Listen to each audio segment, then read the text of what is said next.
My name is Kevin Reeves. I'm with Beauregard Electric Cooperative here in Louisiana. I'm here at the 2016 NRECA annual meeting. One of our service projects this year is Concern for Community.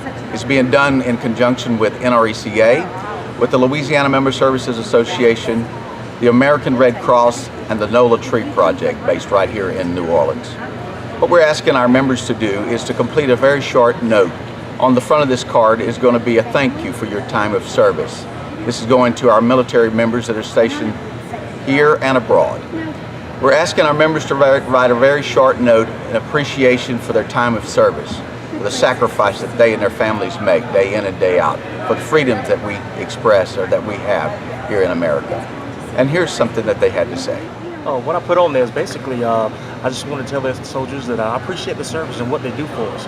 Because sometimes, we kind of take for granted our freedom, the things we are allowed to do here, but it's only because of what they do, where they are, and the sacrifices they've made that make it all possible.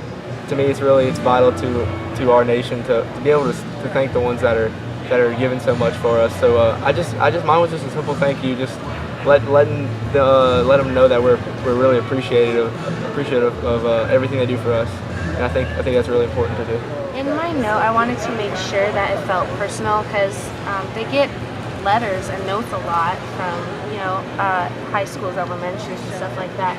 But I wanted to make sure that they knew I was grateful for what they've done, and that they're more than just a letter I wrote on a piece of paper. That they are a person to me, and that I'm so grateful for what they've done. I just basically wrote, "Thank you for all your help," basic. And I just said, I hope that you know that God has you in his hands and that you're in my prayers as well. And to me, filling out cards like these is really personal to me because my boyfriend is actually a service member. Yeah, and so he's down in Hawaii right now. And so it's personal for me because it really gets home. Yeah, it does. Because I know how it feels to be on the other end, like be in a relationship with someone like that. It's different for the people back home, it's different just hearing about it. And so I wanted them to know, whoever reads this letter, that here back home we're thinking about you. No matter what, you are always in our hearts and you're always in God's hands. We forget what they did. We forget the impact that they made for us, for our freedom. They give up so much and we need to respect that.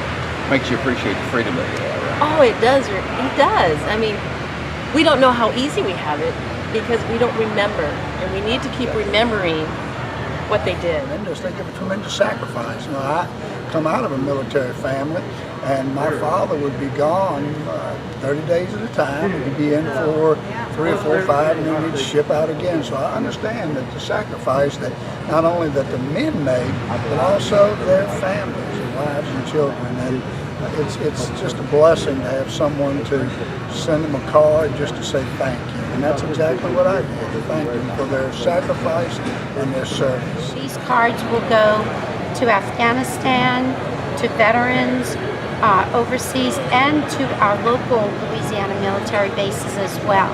You can write 2 lines from your heart, and that goes so far with our military, who are overseas fighting for our freedom every day. Like this, our men and women, they leave their families, they leave their communities, and they go abroad and are fighting on our behalf for our freedoms. And it's lonely out there. They have their friends and they have their comrades that they're there with. But I think something like this that comes from the heart of America can really just lift their spirits and show them that there's a community across the country that's rooting for them and waiting for them to come home, and hopefully they can come home and find their way back into their own community.